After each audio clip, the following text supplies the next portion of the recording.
My very special guest has worked with hundreds of employers, including Fortune 500 companies, developing strategies, programs, and practices that empower employees and leaders to lead healthy, productive lives at work. She's a number one best-selling author, speaker, and award-winning thought leader in the area of human performance at work. And she serves as NFP's global well-being and engagement practice leader. She is Deb Smolensky. Welcome to the show, Deb. Thank you so much, Matt. I am thrilled to be here. Huge fan. Thank you so much. I'm a huge fan of yours. As you know, I was right there in the front row when I saw you at Mindful Leader Conference in DC. Gosh, I don't even know when that was, but we won't have to reminisce on that too much. But, as much as I enjoyed your talk, I never really got to learn your origin story. So my first question to you is, how did you get started in this area of applied brain research, I'd call it, and wellness? Yeah, I think life put me on that path, right? So I call it experiential learning, and it starts in my childhood. Although it was more mental health focused at the time, I was, a kid with OCD, panic disorder. That led to a lot of practice of mindfulness and meditation instead of lots of prescriptions, although both are welcome. But I also suffered from what we call today at school performance anxiety, doing bad at tests and those kinds of things. And it was my drama teacher at age 10 who taught me like the body scan and muscle relaxation, which was my first introduction to the power of rewiring our brain and how mental fitness, as I call it, those exercises that rewire our brains, really improve our lives. And I've been practicing ever since from that perspective. But really, my first year in my first job was so stressful. I decided to present to the executive committee on the stress response system, while others in my field at the time, I was an accountant, started presenting on the general ledgers, the financial journals. And all the leaders really took to it as, wow, we had no idea. And I became kind of a stress management expert as I was navigating my career path. Wow. Incredible, incredible. I find I'm increasingly fascinated by the connection between mind and brain and body. And my favorite coach has always asked me, like, where does it feel in your body when you have to make that kind of a decision or something like that? And I'm like, Yep. what an unusual question. And then as you think about it, you're like, wait a minute, I can actually answer this. Right. Right. I mean, it's hard to just say it's your mind, it's your brain, it's all of it. But I like to think of our brain as the computer. I've always looked at what's going on through the lens of I can control my thoughts and my experiences through my brain. So that's how I came through the brain on the brain perspective. Yeah, and I ended up following a similar path, and that's what led me to meditation as well. But what I love about your work is you're so much more grounded in the research and in the science of the brain structure and anatomy and physiology and these things. So I'd take us to your excellent book, Brain On. Brain On. I love this book. And in the opening of the book, you say, "I believe the only way to thrive at work is to prioritize mental well-being above anything else." And I just have to ask you, what led you to really make that bold statement? Yeah, well, first of all, thank you so much for recognizing that that is a bold statement. Being a professional in corporate well-being, I can pick from 6 or 7 different pillars: physical well-being, community well-being, financial well-being, career well-being. Uh, and over the years, especially through the pandemic, I've come to really believe that everything hinges on our thoughts and emotions. And so I really had to reflect, though. I could not easily put that on paper.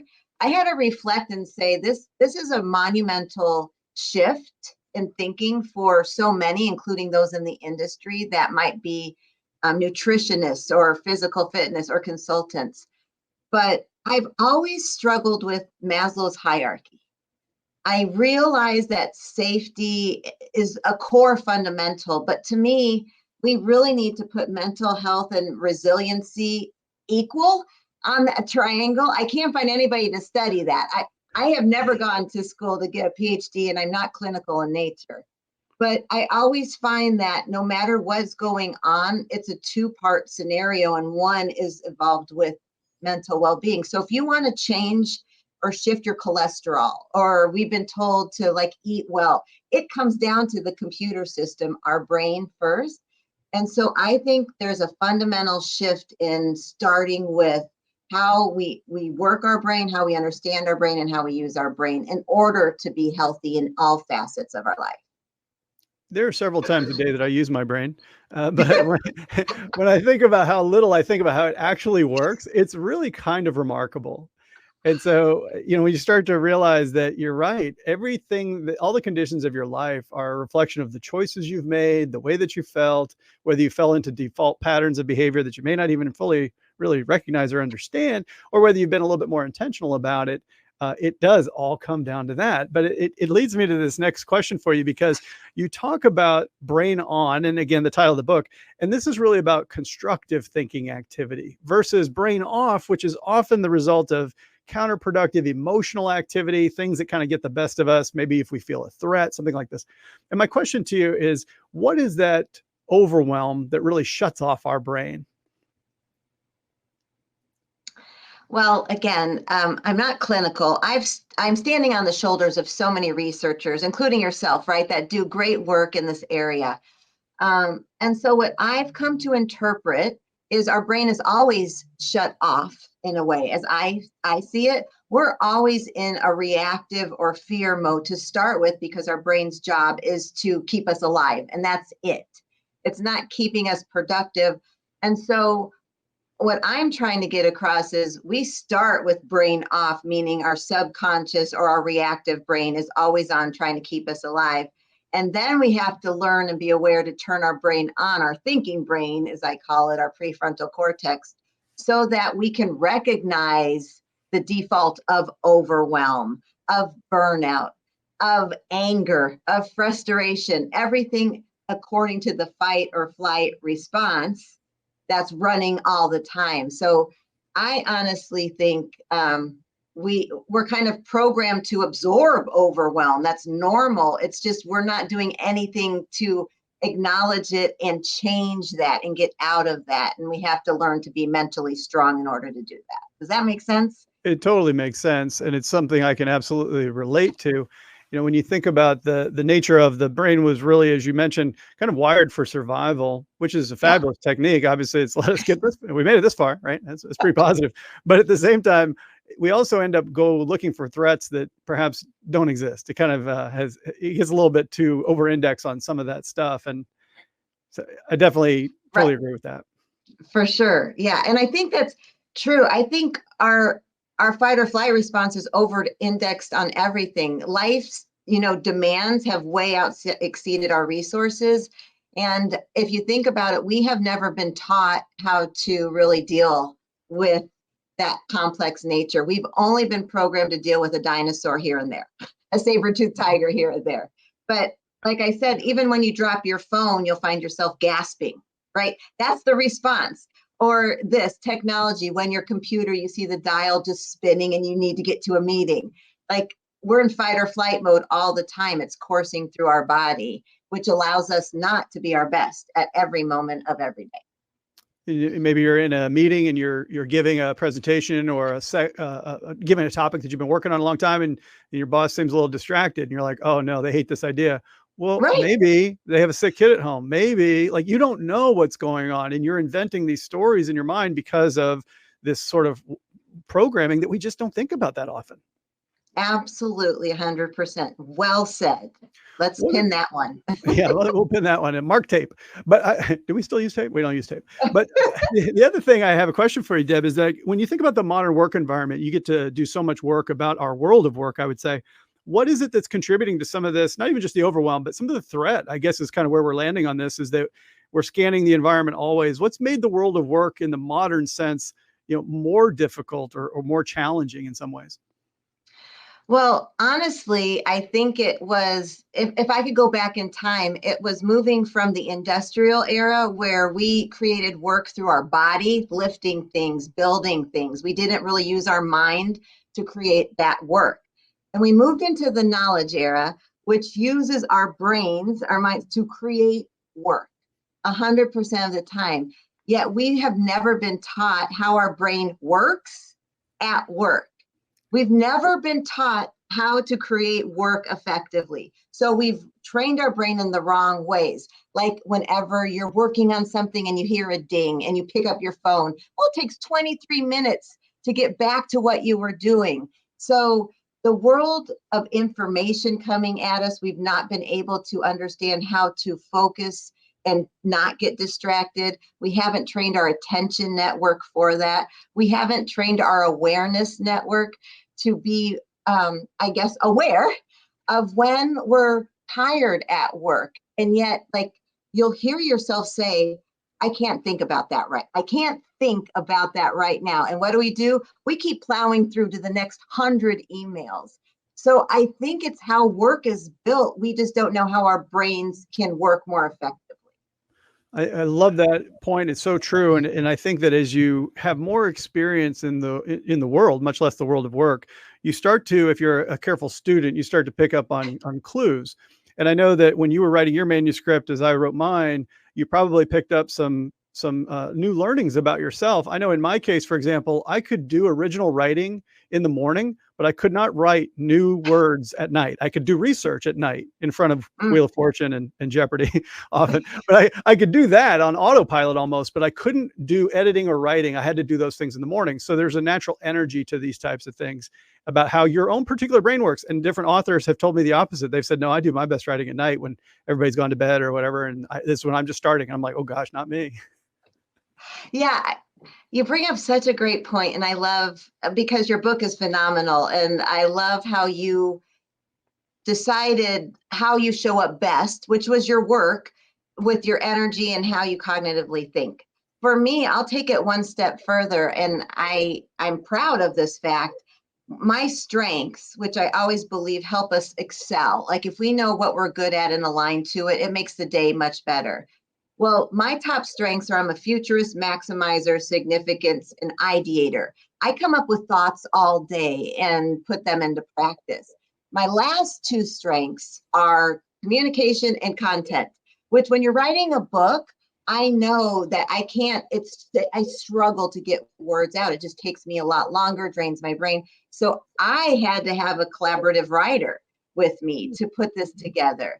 So I also knew I gave up exercise in the morning because I needed to write and think during the morning too. So that's how we should approach the workday. Put whatever you have hardest at the beginning, right? And then insert those medial tasks as we go, preserving brain power, which is a finite resource every day. And I think what we're talking about is some environmental ways. Sometimes we make personal decisions about what work to do when. And in your book, you talk a lot about the internal and the external obstacles that we can experience. And I'm not sure that one is more powerful than another. I know it changes during different times of our day and our life. But can you give me some examples of internal and or external obstacles that we do experience? Yeah, I tried to frame this book as us thinking about being a corporate athlete. Like, because our brain is going through 480 minutes of grueling obstacle course. So, to your point, the obstacle course is usually our calendar, back to back meetings, sprints over tracks. And in those are obstacles every minute of every day. So, you can't turn on your computer. That's an external obstacle. You'll feel yourself tense up, right? It's anytime an emotion takes us brain off. So, internal is between you and your brain. Oftentimes, this is the hardest relationship because it's trying to keep us safe. It just doesn't know what safe is. So I could be in my head in a meeting, like you earlier, alluded to, where somebody's like reading on their phone or talking or not paying attention. And because our brain likes to close the loop, we've like labeled them not, attentive, or they hate our. So internal are our thoughts and our stories we're telling ourselves that usually aren't true. And we're telling ourselves stories all the time with those 30 to 60,000 thoughts researchers say we have. External then is you and I interacting, or me interacting with my environment, my tools. If a machine breaks, if a patient doesn't show up on time, our brain always approaches things as a threat that's going to kill us and then proven innocent. And so we always show up brain off, and the goal is to quickly show up brain on as much as we can. It's so powerful when you think about that. The nature of something bad happens in the day. Sometimes we have an explanatory style, as psychology nerds like myself call it, Yeah, where it's like, oh, this of course is going to happen to me. Nothing's ever going to go right for me. I'm never right, like, wait a second, hold on. We're talking about a flat tire. Like this is a right. story you've invented for yourself. And it's like, you have the power to write your own stories and rewire your brain. Yeah, And I think to your point about now that we're thinking animals, if you will, and that's so much of a big part of what we do, we need to spend the time understanding how our brain works, making peace and expressing some self-compassion for our own, patterns of thinking, but then to rewrite them where needed. yes. And all that is, it sounds very simple. You eloquently stated that perfectly.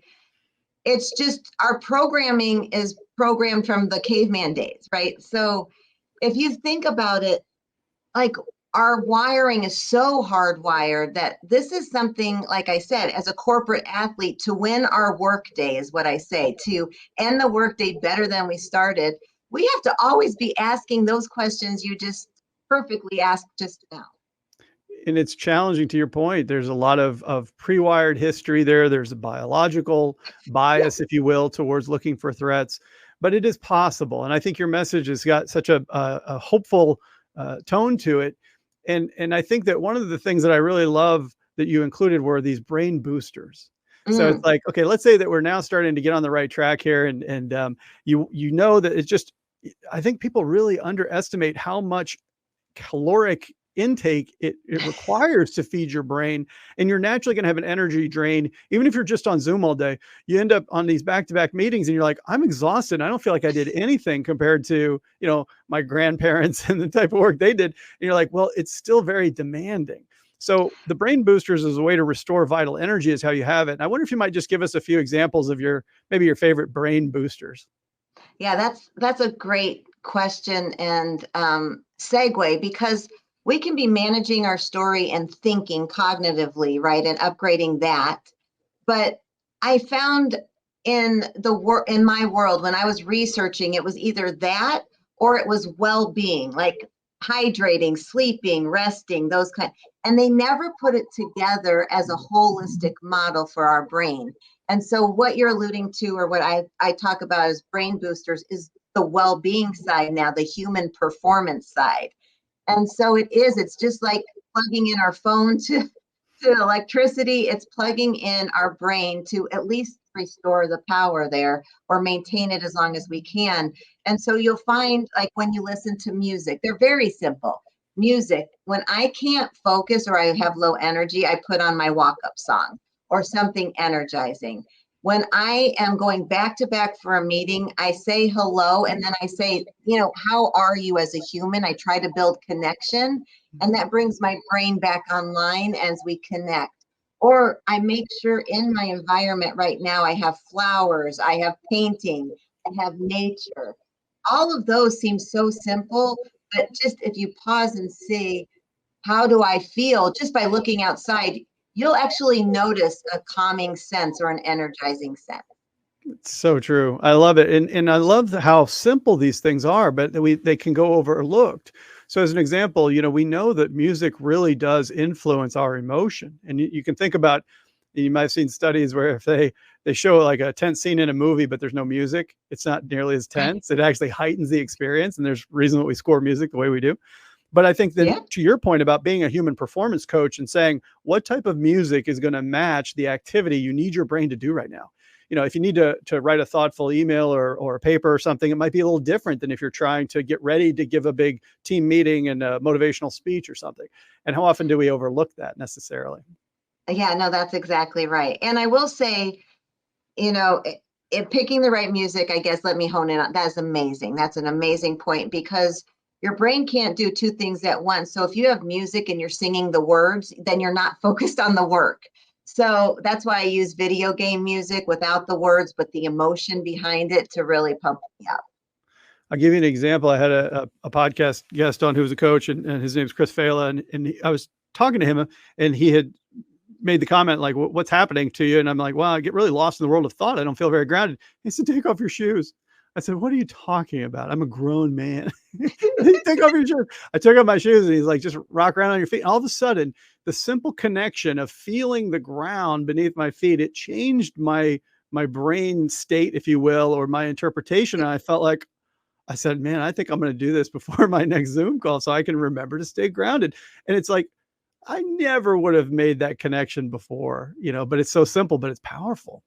It's so powerful. And I guess I just want to point out you have a playlist based on your book, right? That's Yeah. one of the things I love. And so I listen to that too. I think there's some great suggestions there. So it's wonderful to talk to somebody that really lives it and breathes it. And I appreciate that. Yeah, and I think that the one of the greatest joys that I think you and I get to have is to work in an organizational context. I think, from the time that I heard it in your origin story, it's certainly been true for me. I'm just obsessed with work and how to help people have better experiences at work and put up better results. And it's one of the reasons why I just absolutely loved your part 3, which was all about an organizational playbook. So having a chance to teach companies how to do better at this type of thing, even though we're talking about brain function. And I just have to read this as the way that you frame the organizational context, because it hit me like a ton of bricks. You say, "A leader leads other brains. An HR team leads the collective brain. An organization transforms the collective brain." Can we talk about this for a second? How many of us as leaders really acknowledge what's truly happening? Because you're absolutely right. And I'll start with the first one. A leader leads other brains. What is going on behind that shift? Yeah. Well, I think we've all heard that people don't quit jobs, they quit their bosses, they quit managers. And so I the foreword of my book is written by Jeremy Hunter, who's an amazing professor at the Peter Drucker School of Management. And he really helped me put together that when we say, and all my clients say, people are our best assets, that is not true anymore. They're only our best assets when they're brain on or in their best selves, not triggered in their fight or flight response. That is it. Otherwise, they're clicking on things. There's a cyber attack. There's conflict at work, the quality of any other time. And so as a leader, you are the closest one to help others be their best and recognize when they're not, but also trigger them brain off or brain on through modeling and mirror neurons. So I guess purposefully wanted a chapter on what can you do to be mentally strong as a leader. So it's called the executive training circuit. And it really is the interactions between people that I know your other guests have kind of shared. I just put it in that acronym of CAPTAIN. So really you're showing up as your best self, recognizing are you brain on, pausing before you might say something that could trigger their brain off, listening mindfully, not talking as much, and then helping them grow, and then being brave enough to navigate difficult conversations that have to take place, but from a place of compassion, humanity, and kind of collaboration to keep their brain on for a productive conversation. And I love the concept of the collective brain, because if I make a comment in a meeting and I'm not artful about it and I tweak somebody's brain and they all of a sudden shut off, we have to remember that organizations are not unlike computer networks in the sense that there's these very powerful linkages between us all. And if I've just shut off one of my team members because I made a careless comment, I've actually made the entire group's work a lot harder. Yes. And that filters through the client because you show up differently. And it is such a ripple effect. So the collective brain really is how I view culture at a scalable change, right? If everybody's walking to the same drum, recognizing when they're brain off or brain on, trying to bring themselves policies, procedures, HR is leading that. And then the organization has a growth mindset and a fundamental drive to be mentally strong collectively, the work gets better, the success rate gets better. In fact, you'll see when it doesn't happen because of the demands of today, companies won't survive if they're not mentally strong now, since most of the work is now human works, soft skills, power skills, whatever you want to call it. That's what's going to start making and driving if you're successful or not as a business, as a collective brain. And I think this is where I have a lot of empathy for HR leaders, for executives who are like, hey, man, 2019 is going great. Isn't this amazing? We've got the culture and the operation exactly the way we want it. And then wham, now all of a sudden, post pandemic, not only has the work format changed, unless we've gone fully, return to office RTO, or whether, now all of a sudden people have reprioritized the relationship workplace in their lives. Now all of a sudden, our boomers are aging out, shifting into part-time roles. Gen Z's coming in. You're like, holy cow, this entire collective brain of ours that we worked so hard on at one point, everything is changing all of a sudden. How do we constantly feel like we're spinning plates to create an environment where everyone can succeed? And the reality is that we have to embrace these new updated principles and recognize that the people has changed, therefore the collective brain has changed, right? Absolutely, 100%. And that is why I don't see this as a one and done. What the pandemic did for me is it showed me how fast an organization can shift and how fast all of HR can go from their siloed expertise to a collective group on one mission. So I know scaling change is possible. And so I do have a lot of hope. And that's why I'm so excited over the next 5 years, helping companies learn and understand the importance of upgrading the collective brain and individuals' brains. And I think your book absolutely tees up exactly how to do this. I love it so much. Brain On is the book. I'll have a link in the show notes. But let me ask you the question, Deb, where can my listeners go to learn more about you and all the great work you do? Oh, thank you. I'm so glad I'm on this. Thank you so much. But for me, if you want to connect with me, I'd be happy to have discussions. You can find me on my website, debsmolensky.com. Perfect. I'm going to include that link as well in the show notes. Listeners, you're only one click away from learning more about Deb, learning more about her awesome book, Brain On. Deb, thanks so much for being on the show. I've looked forward to this for a long, long time. Me too. Thank you so much. Exceeded my expectations. Can't wait for next time.